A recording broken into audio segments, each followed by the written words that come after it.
Good evening, everybody, and welcome to another episode of You, Me, and He. I'm your host, Rob Lambert, and I'm joined by my co-host. This is Josh Frankenstein. Drew Carroll. That's right. And hey, if you're a newer listener, we just want to let you know a little bit about the show.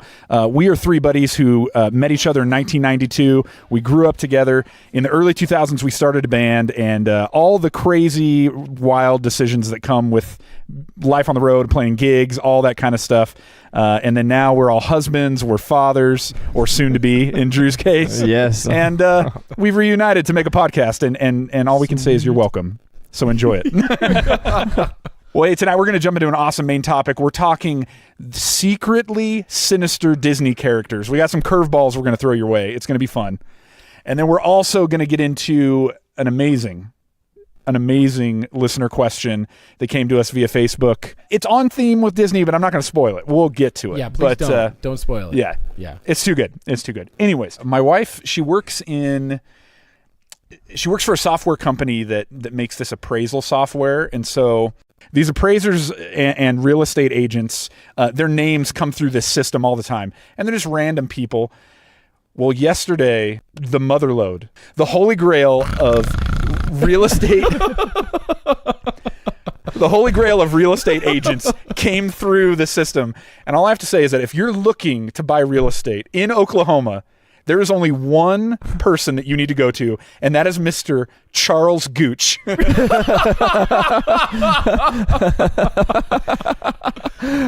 So I'm talking about Mr. Chuck Gooch. I don't know. I was just going to say, Chuck Gooch. Chucky Gooch. I don't know, dude. When anything you say about it like this guy. that, it doesn't even sound like. Is that Chuck like Gooch? Chuck Gooch. Is that like Chuck Roast? Is that like a different? Oh my gosh, that is so disgusting. No. I think Chuck Gooch is something different.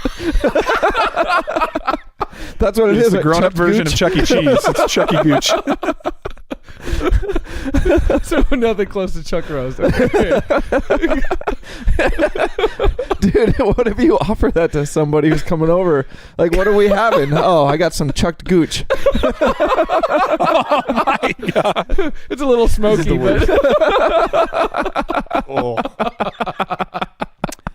Look, fellas, all I'm saying is that if you want to have the most wildest real estate experience that you can deep in the heart of Oklahoma, you need to Google and give a call to Mr. Chucky Gooch. Or the most exotic meal. Oh my god. That's like right up there with Rocky Mountain oysters. Oh. Yeah, dude. With the side of chucked gooch. So tonight our specials are a nice Rocky Mountain oyster with a side of Chuck Gooch. Does sound like something they'd serve in France, actually. Oh my gosh. Anyways, okay. We got to move on. Okay, so it was just too perfect. As soon as it came through, I was like, that's not a real name. It can't be. Thank you for making my day. That was fantastic. You're welcome. That is all. That's a guy who does what I do to telemarketers. That's actually going to be my new name. Yeah. No, I'm sorry. Have you reached Chuck Gooch?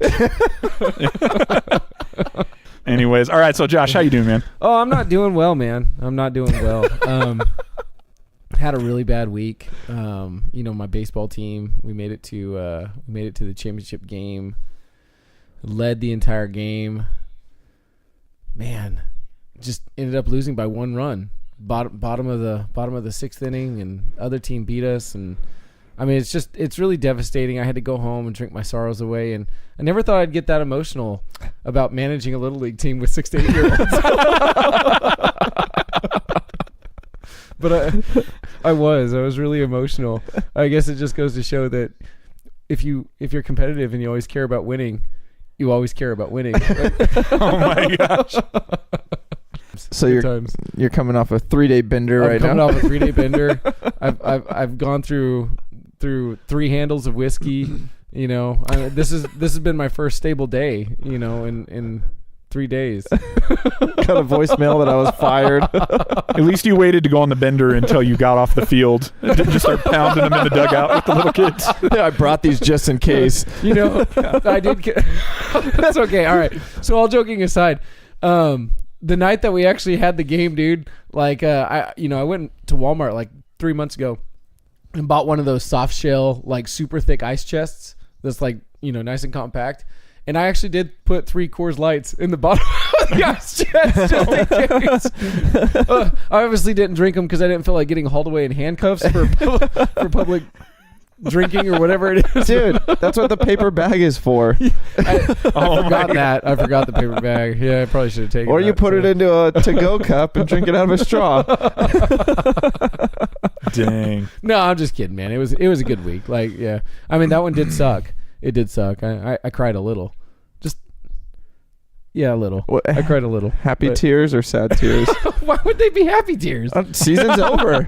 Oh, that's a good point. I guess half and half. Dude, hang on. You're one of the busiest dads I know. I know, dude. It's crazy. What do you mean why would you be happy it's over? Yeah, I know.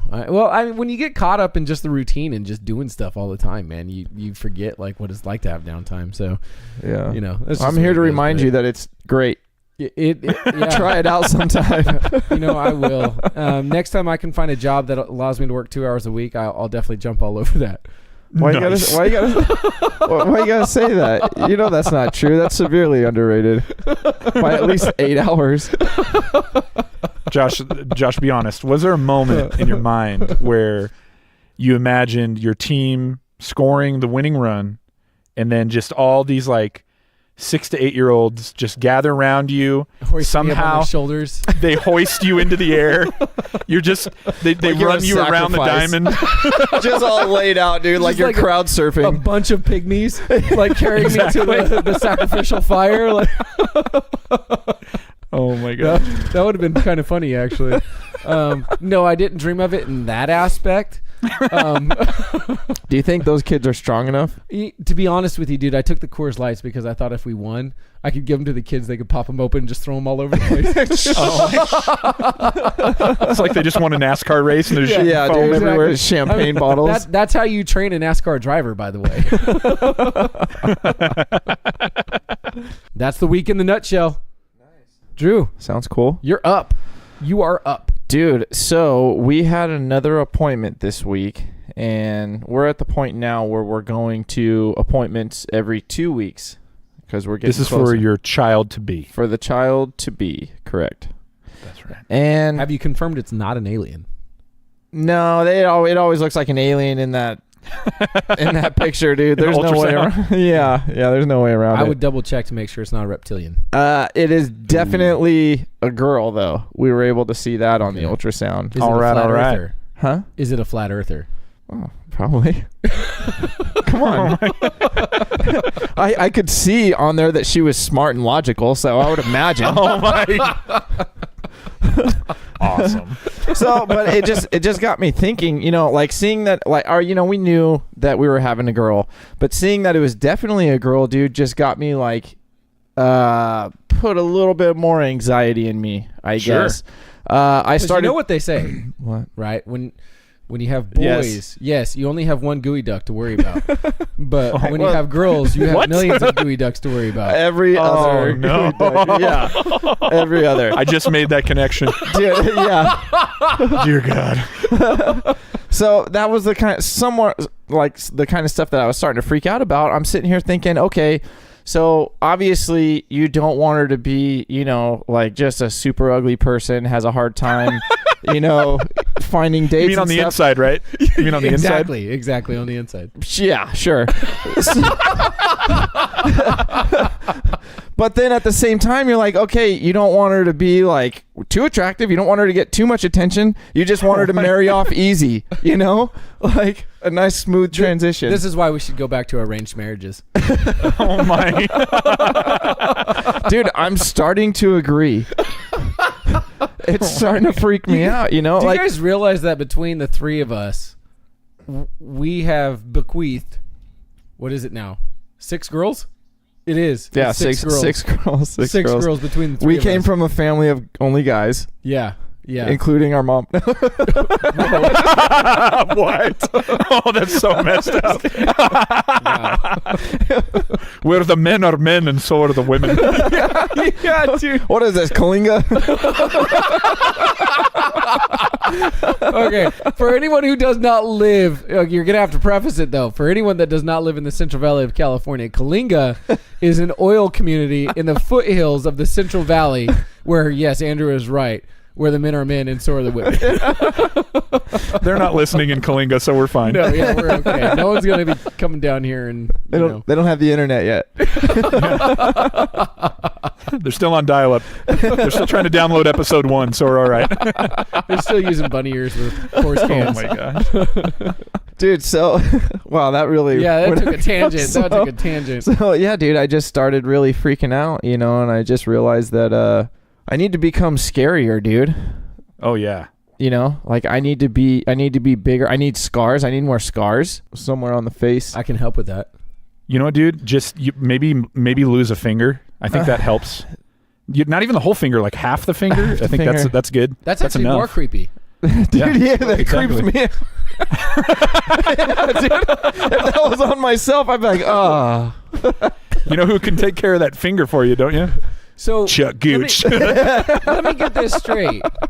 You're BA enough to lose half a finger and keep the other half. Like you're crazy enough to let it happen to where you lost half a finger, but man enough to keep the other half. Yeah, Like that's like a step beyond. it's like Wait you're a fighting minute. a possum Yeah. or something. That's where the possible and the impossible meet, and you get the impossible. I'm going to propose something to you, Drew, that it's going to seem extreme, but all you're going to have to do is this one thing, and it's going to be like an insurance policy that will always pay for the rest of your life. You need to lose half of a finger, and you can choose the finger. It doesn't matter which one it is. It does. You need to It don't matter. just no. I'm saying for this purpose, whichever one you choose is fine. Josh is pointing at his ring finger. Total excuse to never wear it again. That goes down a different road than I was going to propose, but that could work. What happened? Oh, I just wanted to get rid of that tattoo. I'm just playing. My wife is gonna be so angry at me. Josh is on the right track because here's what you do: you lose. Your wife is gonna be so angry at you. Everyone's wife is Hang on, gonna be hang on, so hang on. mad. I'm gonna bring it full circle, and it's actually gonna be sweet, and our wives are gonna love us. Here's what you're Okay, gonna do, all Drew. right. You're gonna lose your ring finger halfway down. You're then gonna take the severed finger, and you're gonna make a necklace out of it with the wedding ring on it. Okay? So here's the deal. Yeah, you lose a finger. Yeah, you're the weird guy who wears his wedding ring finger with the ring around his neck. But any dude who walks in is gonna look at you and be like, "This is a guy who lost a finger. He's BA. He decided to keep the finger, and he loves his wife so much he kept the ring on it." Okay, like you're Dude, I really don't want to talk to you're this done, individual. dude. yeah. He's not gonna mess with you. I'm not gonna lie. I'll think about it. It kind of sounds awesome, Dude. and it seems a lot quicker and more and less painful than going to the gym. Yeah, cheaper than owning a lot of guns, probably too. So, and really, you don't have to threaten violence to him at all. You just lose a finger and you're good, man. So, Dude, you don't even say anything. Like the only two words he ever hears you say is yes and no. Like that's it. Just you know how creepy Mostly that is no. too? Yeah, mostly no. Is this your house? Yes. Everything else is a no. Oh, is this your daughter? Yes. So two. I'll figure it out. So yeah, dude, that's been my life, dude. Figuring out how to be the tough guy.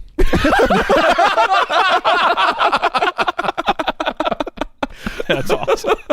That was great. That's awesome. Well, hey, tonight we want to jump into an awesome topic, something that, let me be honest here, I think it could ruffle some feathers, and I think that's going to be awesome. Tonight, look, in any Disney movie, there's always a villain, okay? And then in those Disney movies, there's always a hero or those characters that you fall in love with. But if we're being honest, quite often, the heroes, the ones that you kind of fall in love with, they have a darker side if you really read into it a little bit more. And so tonight, we're going to talk about the secretly sinister Disney characters that we all know and love. So who wants to go first? Dude, I gotta hear your take on this one. What? No, Drew, you yeah. can't. Yeah. You want me to go first? You gotta go first. I gotta hear Okay, your take on this dude. one. Because this is like This is a movie that I really love, and I'm really, Dude, I'm not afraid you're anymore. gonna tear it apart. on Not me. anymore. Is he about to burst your bubble? Oh, Josh? dude, Mary Poppins is such a weirdo.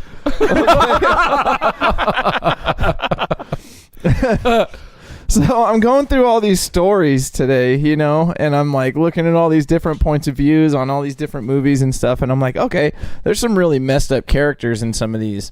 None more than Miss Poppins. Dude, this chick. Dude. Okay. She's so wholesome. She's so wholesome and positive, and man. it's not even just her, dude. It's the whole movie. It's everybody involved in this movie. No. Okay, so this family, this rich family, you know, they need Banks. they need this nanny, right? Right. So one shows up out of the sky. Uh-huh. That is a little weird. Yeah. Actually.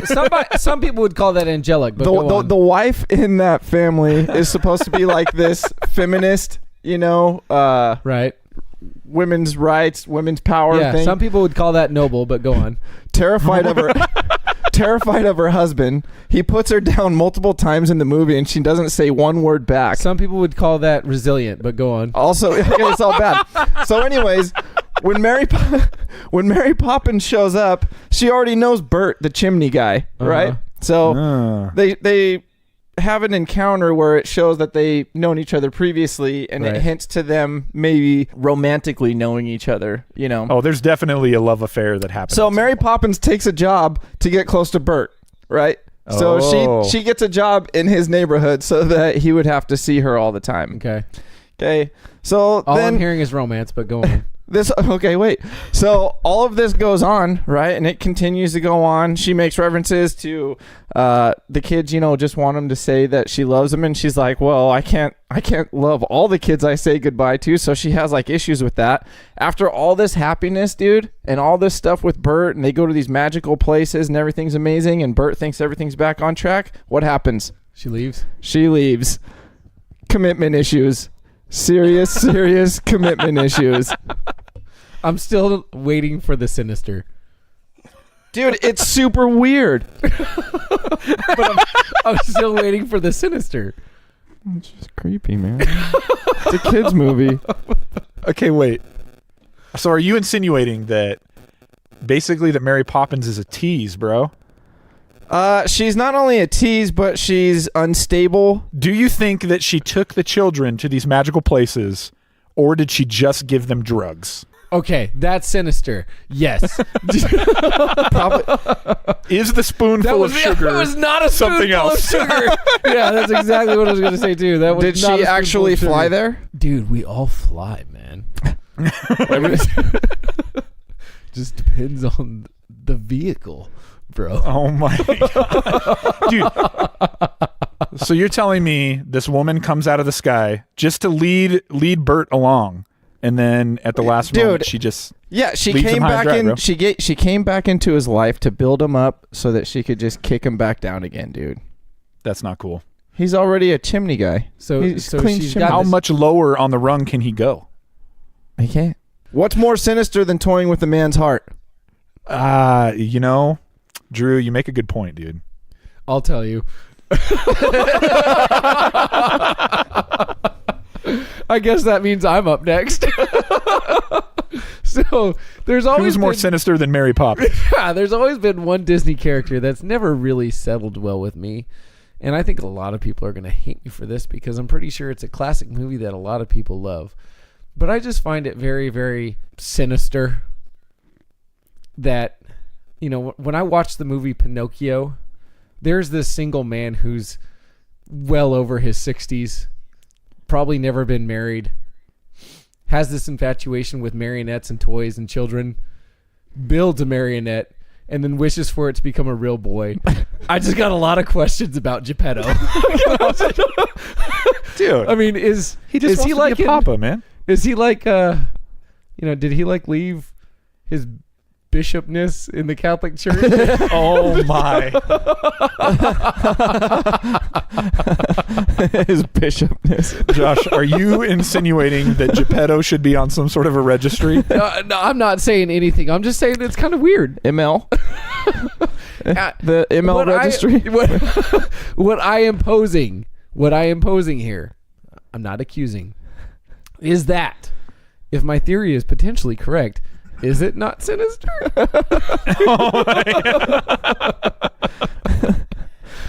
I mean, come on, guys. Come on. It's kind of weird. I mean, let's say you knew a real life Geppetto that like wanted to adopt a little boy, never been married, loves playing with the children. How do you know he's never been married? He says it in the movie. Oh. Yeah. Okay. So let's bring it into real life. Story. Like, let's say you walk into this like carpenter's shop, and then sitting on the table is a doll of a boy. Wooden And boy, then he's yeah. like, this is my son Pinocchio. He's a real boy.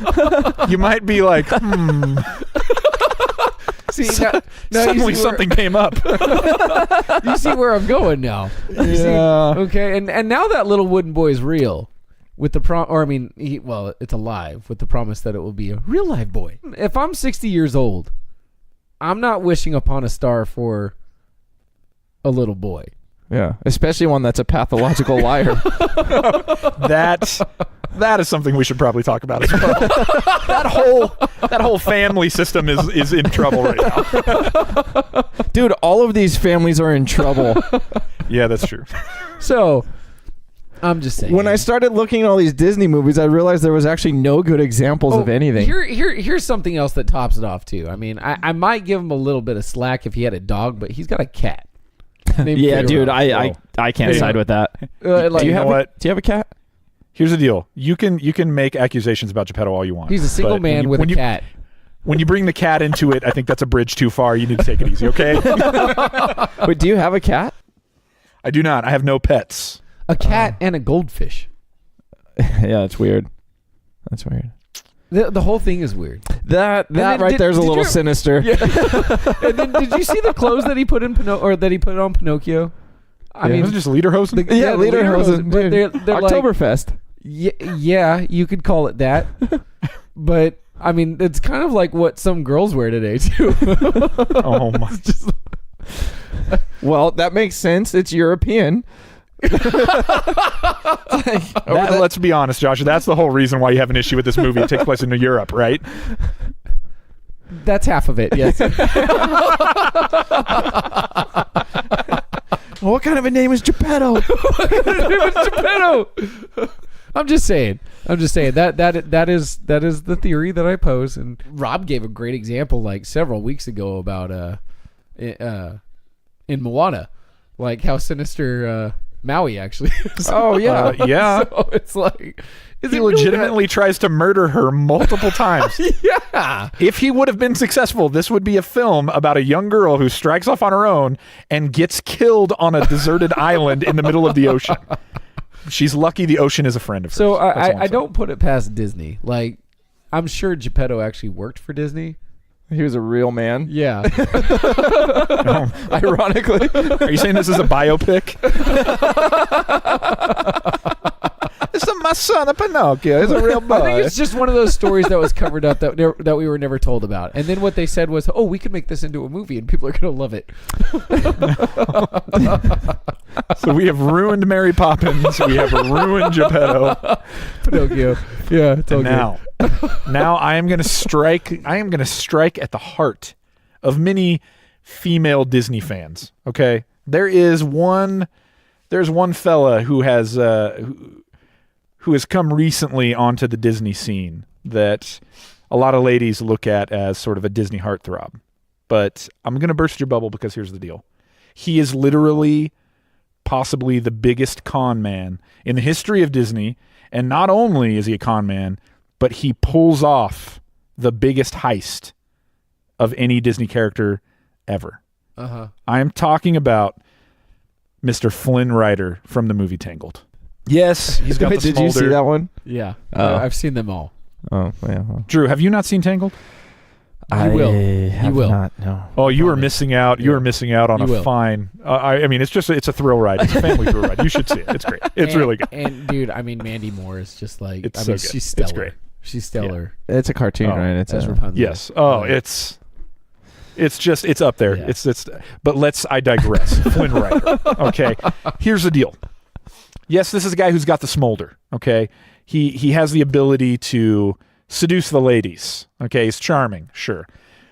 If you'll remember, at the very beginning, actually, you know what? Let's Tarantino this bad boy. At the end of the film, spoilers, Drew. At the end of the film, spoilers for you, Mr. Drew Carroll. He and Rapunzel, they get together, okay?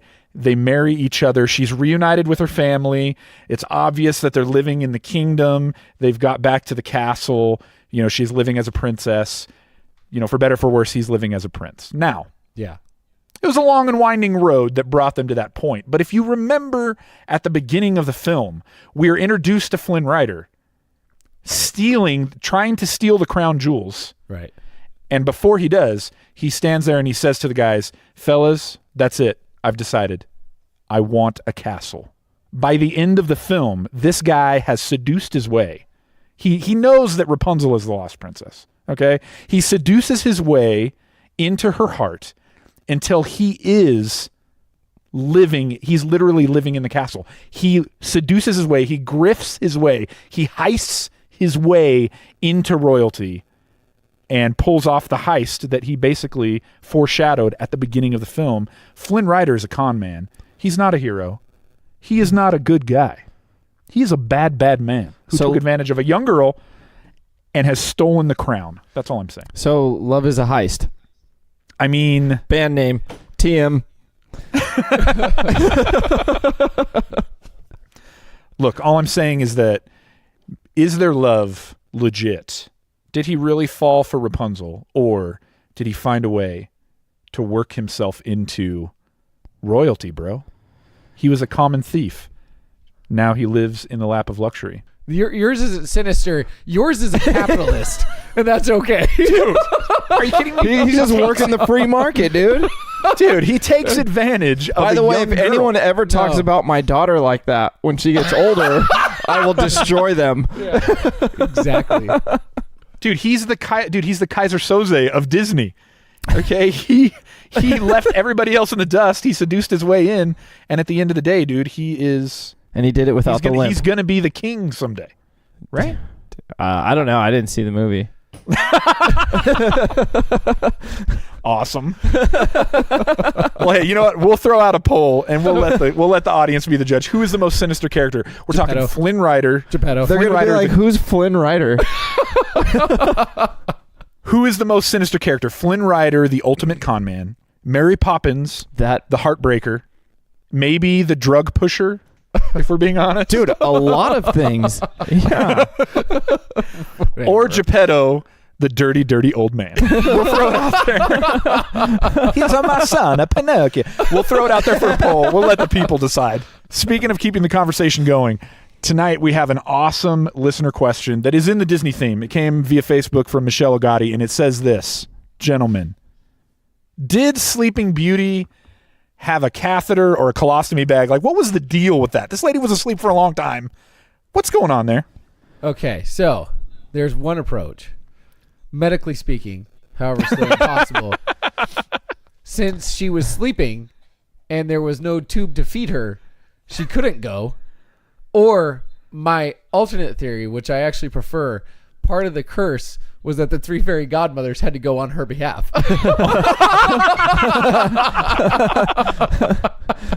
Oh my. Take that, fairy godmothers. So it was just magically moved from one to the other until exited. Oh. That's an interesting take, for sure. I did not think of that one. Not once, no. Yeah. Dude, what if it was like one I of had some those extra like time this week. Yeah. what if it was like one of those voodoo curses where like the evil queen, like she could put her to sleep, but it was going to be revisited on her that like the queen was going to have to take all of her dumps for her while she slept. Goes from 2 a day to 4 a day. That's a nasty queen. Okay, wait, how long was she asleep? Do we remember how long she was asleep? I don't think we really Was it know. years? I Well, think in the story it was, yeah. In the movie, no, not so much. Well, Like in the movie, it's like just like a few days. Vladimir Lenin's been asleep for since what, 1925? Yeah, I think so. Something. His like body's that. still on display in the Red Square. Dude, he's gonna wake up one day. Maybe he is Sleeping Beauty. Dude, maybe they're just storing it up for one monster dump when they wake up. Maybe there's a hole in the bed. Wait, it's just like storing up in the coffin under. I guess I'm just wondering, like, how does the enchantment work? Like, is the queen sitting there? Does she have to like write that into the spell? Like, she will sleep for an eternity and she will also not be able to take a dump. Or she got into it and she made it happen and then she was like, oh, I've made a huge mistake. Once you guys find a hole in the plot, do you have a hard time watching that movie? Yes. Now I'm going to struggle with this one. I'm never going to be able to watch this movie. Yeah. How does she poop? Bet you thought you'd never ask yourself that question. Nope. It's determined, man. Part of the curse is that all of her excrement is transported to the fairy godmothers, and they have to do it on her behalf. Okay. They're so Maybe little. that was the way they sort of like intervened at the last moment. Yeah. They're like, we can't break the spell and wake her up, but at least we can make it a little easier on her. We can alleviate her bowels. Well, hey, what do you think? This is one of those age-old questions. I think we all want to know the answer. So chime in on social media. You can send us a tweet at YouMeHePodcast on Twitter or on Instagram at YouMeHePodcast. Now, Girls don't poop. There's always that that's one. the answer. Girls don't geez, poop. never mind. We got it. There you go. Figured out. Solved. You have not changed a diaper yet, so you can make that claim. I've changed one diaper. I changed a diaper one time. Yeah, my son's. Yes. Yeah. It was just size. It was terrible. I had to wrap a t-shirt around my face after I sprayed the inside of it with Febreze. So that was Oh, watching you try to raise a child is going to be fantastic. Oh, dude, he was just Dude, he was laying down on the couch. And he's just staring at me, looking at me like, what is he doing? That's what they do. I've never seen anyone do it like this before. He's like, why is this ninja changing my diaper? Dude, it was messed up, though. Mom and Dad set me up for that. They were like, oh, we're going to run into town. We'll be back in a half hour. He just went down for a nap, so you probably won't have to deal with him. Right after they left, dude, he got up. He's all, Uncle Doobie, I pooped. That's ironic. Uncle Doobie, I poop. Yeah, there we are. I love it. That's going to be the subtitle for this episode. Perfect. Uncle Doobie, I poop. Awesome. Well, hey, fellas, as we come to the end of our time, we're all a little bit older and a little bit wiser. Let us take it to Socrates. What advice would you give to a younger you? Dude, I would have paid attention when I watched those Disney movies. Really close attention. Yeah, I would probably go back to Especially a Geppetto, younger huh? version of myself before watching Pinocchio, and I would say, Josh, your parents have always told you never talk to strangers, and watch out for that crooked MFer over there. You know what I'm gonna wait for now when I watch Pinocchio is for Chris Hansen to walk in, to catch a predator. Hey, can you take a seat? I'm Chris Hansen from Dateline NBC. Why don't you have a seat? Is it Geppetto? I have your chat logs here, and looks like you were gonna enjoy some sweet tea. And, Looks like you kept asking me if he was a real boy. Right here it says you keep telling him lie to me. Oh, too far. No, not too far. That's Sorry, guys, Pinocchio's done. It's done. Yeah. Ruined. There you go. Thanks, Chris. Yeah, for real. You're free to go. You're free to walk out. Are the police out there? someone please make that gif. That would be fantastic. Chris, tell me, are the police outside? For some reason, it turned into Mario. It's probably about what Geppetto sounds Chris, like. it's me, Geppetto. Hey, we just want to say thank you to everybody who's been listening and supporting the show. Make sure you go into iTunes or wherever you get your podcasts and leaving us a review there. Really helps out the show. And until next time, I'm Rob Lambert. This is Josh Frankenstein. Drew Carroll. Have a good night, everybody. I swear, he's a real boy.